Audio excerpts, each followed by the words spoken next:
네, 오늘은 3단원을 시작하면서 하게 될 마을 활동에 대한 설명을 하도록 하겠습니다. 여러분, 마을 활동을 왜 할까요, 갑자기? 바로 무엇을 살펴보기 위해서예요? 네, 경제. 경제를 배우기 위해서요, 마을 활동을 하도록 할 것입니다. 선생님이 6학년을 쭉 가르치다 보니까 이 경제를 굉장히 어려워하더라고요. 아무래도 자신이 직접 돈을 벌어서 쓰는 것들을 해보지 않았기 때문에 너무 머나먼 얘기라서 더 어려워하는 것 같아요. 그래서 이 경제를 이해하는데 어려워하는 친구들을 위해서 마을 활동을 3주 동안 쭉 진행해 보려고 합니다. 어떤 식으로 진행이 되는지 지금부터 살펴보도록 하겠습니다.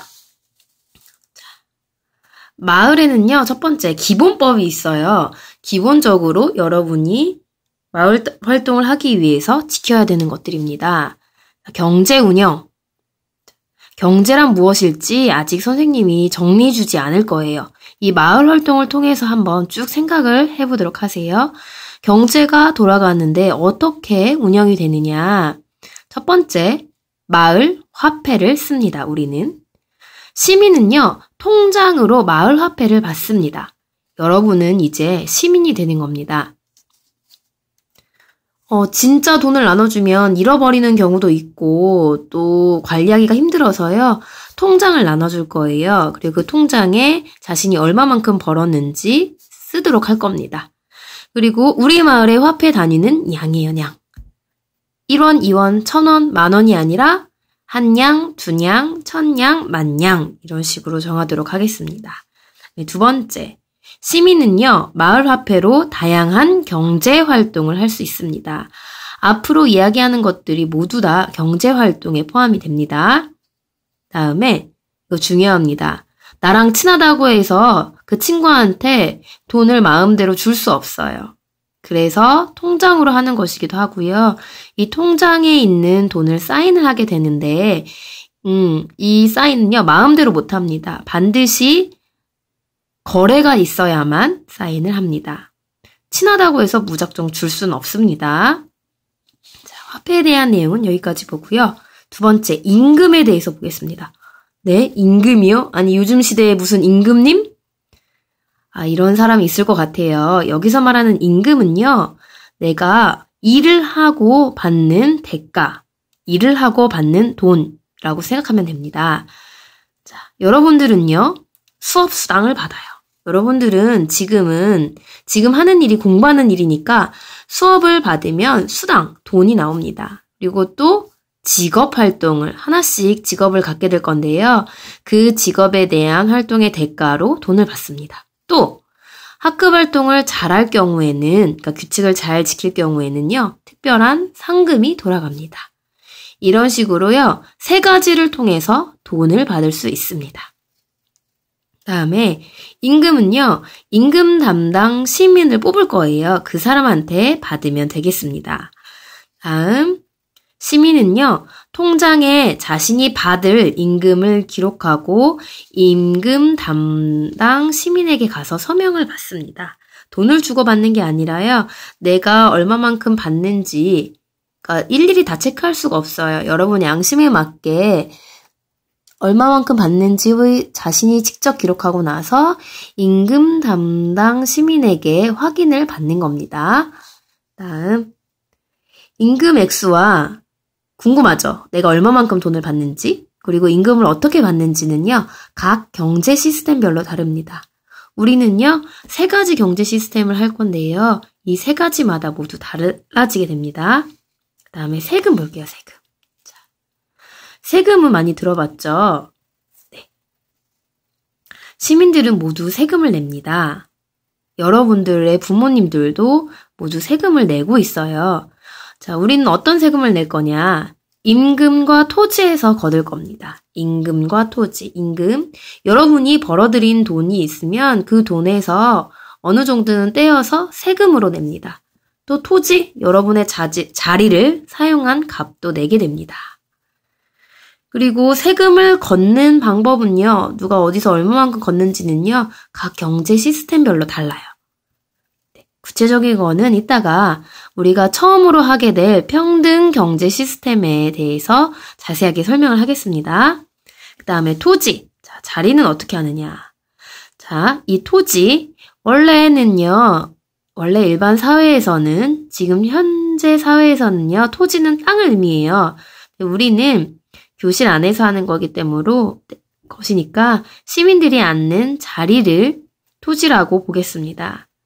그리고 토지 소유 여부, 개인이 토지를 가질 수 있느냐, 소유는 갖는다라는 뜻이거든요.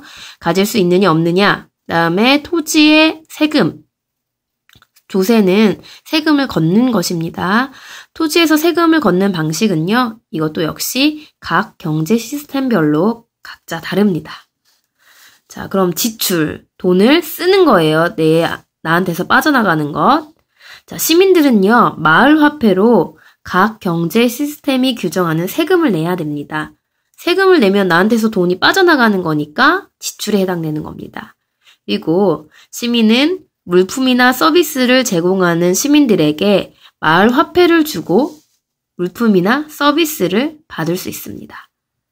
직접 돈을 주고 사고 팔고 할 수 있습니다. 다음에 만약에 마을 화폐로 마을 규정을 어겼을 때 부여되는 벌금을 내게 됩니다. 규정을 어길 경우에는요, 벌금을 냅니다. 시민이에요. 자, 또 이 시민들, 여러분은요, 마을 화폐로 생활비를 지출해야 됩니다. 돈을 벌었어요. 그러면은 일정 부분 꼭 생존에 필요한 만큼의 돈이 있겠죠. 그 돈을 내야 됩니다. 생활비는 생활비 담당 시민에게 내도록 합니다. 자, 그리고 은행은요, 공정경제 시스템에만 있기 때문에 이거는 나중에 공정경제 시스템 할 때만 설명하도록 하겠습니다. 그 다음에 파산할 경우도 있습니다. 시민은요, 반드시 지불해야 될 의무가 있는 생활비, 그 다음에 세금, 벌금 등을 더 이상 낼 수 없을 때, 돈이 없어서 더 이상 낼 수 없을 때 파산 선고를 받게 됩니다.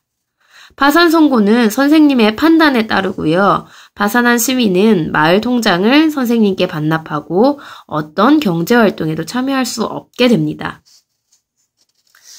자, 잘 따라하고 있나요? 자, 이번에는요, 선생님의 역할에 대해서 한번 살펴볼게요. 선생님은요, 우리가 첫 번째로 하게 될 평등 경제 시스템에서는 마을 운영자 역할을 하게 됩니다. 네, 이것만 알아두세요. 밑에 거는 다음에 설명하도록 하겠습니다. 자, 그러면 이제부터가 더 중요해요. 아까 경제 시스템이라는 말이 계속 등장하고 있었는데요. 이 경제 시스템이란 과연 무엇인지 한번 생각해 볼게요. 자, 경제 시스템은요, 세 가지가 있습니다. 경제가 운영되는 방식을 뜻합니다. 평등한 것과 분배, 나누어 주는 것을 중요하게 생각하는 경제 시스템이 평등 경제 시스템입니다. 평등 경제 시스템, 우리가 제일 먼저 하게 될 거예요. 그리고 두 번째로는 자유와 이윤, 자신의 이익을 중요하게 생각하는 경제 시스템인 자유경제는 두 번째, 다음 주에 하게 될 거고요. 그리고 마지막으로 자유와 평등을 중요시 생각하는 경제 시스템인 공정경제 시스템은 세 번째 주에 하도록 하겠습니다. 이렇게 순서대로 할 거니까 오늘은요, 내일부터 당장 하게 될 평등경제, 이거를 위주로 살펴보도록 하겠습니다. 자, 평등 경제부터 살펴볼게요. 자, 평등 경제 시스템은요. 자, 잘 보세요. 토지와 임금과 세금을 어떻게 받고 어떻게 내는지 살펴보겠습니다. 짠. 네. 자, 평등 경제에서는요. 토지는 모두에게 동등하게 주어집니다. 한 명씩 한 자리를 차지하는 거예요. 그리고 학생들의 자리는 선생님이 정합니다. 마을 운영자가 정하는 거죠. 임금, 여러분이 받은 돈은요, 어떻게 받느냐. 마을 활동을 하기 시작하는 내일, 첫날 동일한 임금을 한꺼번에 모두 받게 됩니다. 그리고 모든 시민은 매일 동일한 수업수당을 받습니다. 그러니까 여러분들은 어떤 직업을 갖게 되든지 간에 똑같은 돈을 받게 되는 겁니다. 그리고 세금. 모든 시민은요, 마을 활동 첫날에 임금의 20%, 100분의 20이죠. 20%를요, 소득세로 내야 됩니다. 여러분이 번 만큼을 다시 나라에 내는 거예요. 20%를. 그리고 매일 모든 토지에서 여러분이 지금 토지를 사용하고 있잖아요. 자리에 앉았기 때문에 동일한 토지세를 토지세 담당 시민에게 내게 됩니다. 네. 자, 그리고 이거는요. 토지와 임금, 세금에 대한 부분은요. 자유경제냐 공정경제냐에 따라서 조금씩 달라집니다. 이 둘은요. 다음 주, 다다음 주 이걸 시작할 때 얘기를 할 거예요. 그러니까 지금은 넘어가도록 하겠습니다. 자, 이제 여러분들이 궁금해하는 직업 선택과 관련해서 얘기를 좀 할게요. 자, 평등경제 시스템에서는요. 모든 시민이 선생님이 정한 한 가지 직업 활동만 할 수 있습니다. 그리고 이 직업 선택은요, 시민들의 희망을 1순위로 할 거예요. 근데 한 가지 직업에 둘 이상이 몰릴 수가 있잖아요. 그럴 때는 가위바위보로 직업을 배정하도록 하겠습니다. 네. 자, 이제는요, 조금 더 세세한 규정들에 대해서 살펴보도록 하겠습니다. 이제는 규정입니다. 자, 모든 경제 시스템에 적용되는 공통 규정부터 살펴볼게요.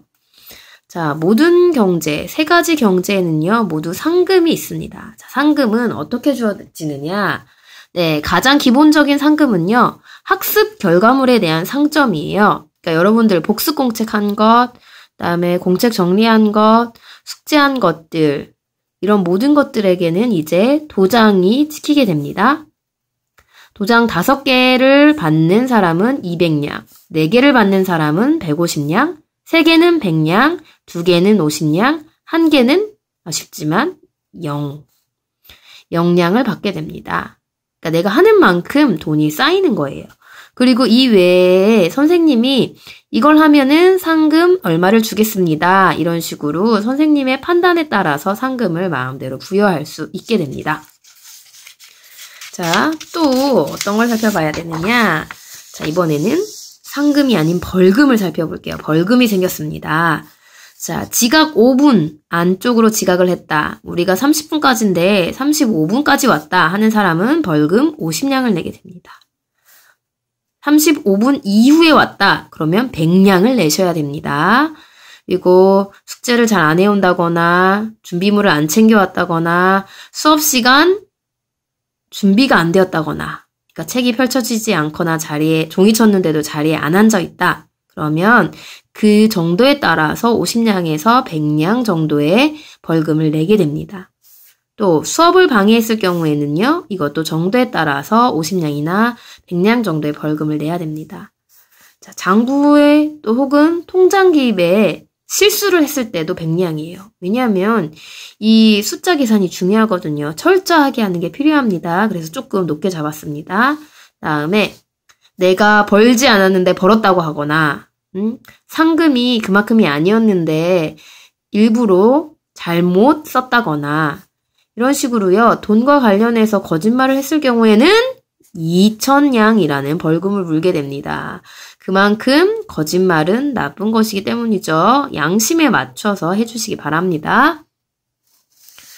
자, 이번에는요. 평등경제 시스템의 규정을 보겠습니다. 자, 임금.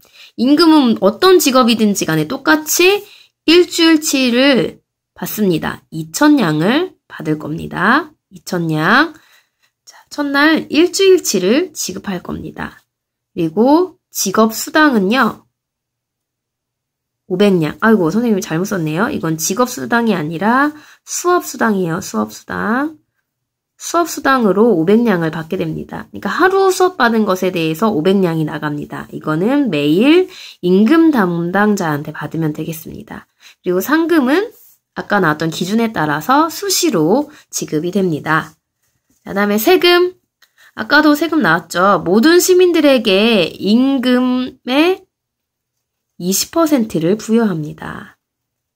그러니까 직업활동이든 수업수당이든지 이 두 가지에 대해서 20%는 국가, 마을한테 내게 됩니다. 단 상금 있죠. 이 상금에게는 세금을 부여하지 않습니다. 시스템을 시작하는 날에 직업 활동에 대한 세금을 한꺼번에 낼 거예요. 이미 2,000냥이라는 거를 바로 받으니까 거기에서 20%는 세금 담당자한테 바로 내야 됩니다. 그리고 시스템을 끝내는 날에 금요일에 수업 수당에 대한 세금은 걷겠습니다. 마지막에.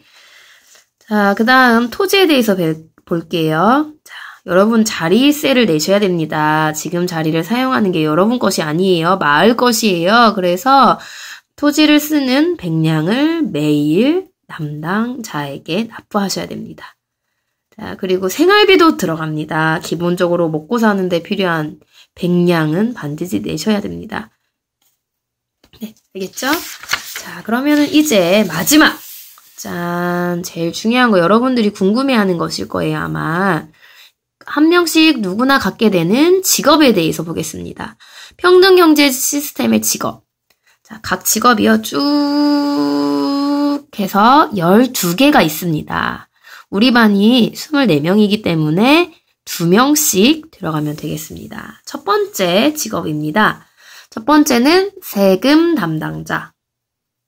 이의 역할은요, 세금을 걷어서 장부에 기록하는 역할입니다. 두 번째, 생활비 담당자. 생활비를 걷어서 장부에 기록하는 역할입니다. 그리고 임금 담당자. 수업수당과 임금을 지급하는 거죠. 수업수당은 매일 해야 되고, 임금은 월요일에 해야 됩니다. 자, 아무래도 이 세 사람들이 아마 바쁠 거예요. 할 일이 조금 많아요. 그리고 꼼꼼하게 기록해야 됩니다. 그다음에 감사자가 있어요. 혹시 그럴 리는 없겠지만 혹시 실수를 한다거나 아니면 일부러 자신이 받을 돈보다 더 많이 계산을 한다거나 이럴 경우를 대비해서요. 통장을 검사하는 사람이 있습니다. 매일 시민의 마을 통장을 검사해야 되고요. 모두 다 하긴 힘드니까 3명씩 한 사람당 3명씩 검사를 하면 되겠습니다. 그리고 시민의 통장을 열어볼 수 있고요. 또 밑에 나오는 또 세금이나 임금, 생활비 이런 장부를요. 언제든지 열람할 수 있습니다. 그러니까 펼쳐볼 수 있다는 뜻이에요. 그리고 상금 담당자는요. 이 시민들에게 상금을 지급하고 그러니까 옆에 통장에 사인해주는 역할입니다. 그리고 통계를 내서 상금 현황을 게시하는 역할을 합니다. 누가 받는지 잘 모르니까 써두면 좋겠죠. 벌금 담당은 마찬가지예요. 벌금을 걷고 통계를 내서 게시판에 벌금 누가 얼마만큼 받는지를 써주시면 됩니다. 자, 그리고 또 복권이 있습니다. 복권 판매 담당자가 있어야 되는데요. 이 사람들은 복권을 판매하는 사람들이에요. 복권에는요, 돈을 받을 수도 있고요. 당첨금으로 아니면 우선권, 급식 우선권이 있을 수도 있고 또는 숙제 면제권 등의 쿠폰을 받을 수 있습니다. 그리고 공부 도우미가 있어요. 궁금한 것이 있는 친구들의 학습을 적극적으로 도와주는 역할입니다. 다음에 아무래도 여러분들은 이 3가지에 대해서 굉장히 하고 싶어 하는 것 같은데요. 첫 번째는 카페, 음료를 파는 사람들이고요. 슈퍼마켓 주인, 간식, 과자나 초콜릿, 사탕 등을 파는 역할을 하게 됩니다. 문구점은 역시 문구류를 파는 역할입니다. 마지막으로 환경정리 담당이에요. 갑자기 음료를 먹게 하거나 간식을 먹게 하거나 이러니까 교실에 쓰레기가 아마 많이 생길 거예요. 그래서 물론 다 정리해야 되는 건 맞지만 특별히 이 환경정리 담당자들이 신경 써서 주변 정리를 잘 할 수 있도록 도와주는 역할을 하게 됩니다. 이렇게 해서 직업까지 쭉 살펴봤습니다. 그러면 오늘의 미션 나갑니다. 오늘은요, 간단해요. 여러분이 직업을 쭉 봤을 때 나랑 가장 어울릴 만한 내가 진짜로 하고 싶은 직업을 하나 골라서 댓글로 달아주시기 바랍니다. 이렇게 해서 마을 활동에 대해서 쭉 살펴봤는데 좀 이해가 되나요? 좀 더 자세한 거는 수업 시간에 같이 해보겠습니다. 그럼 수업 시간에 만나요. 안녕.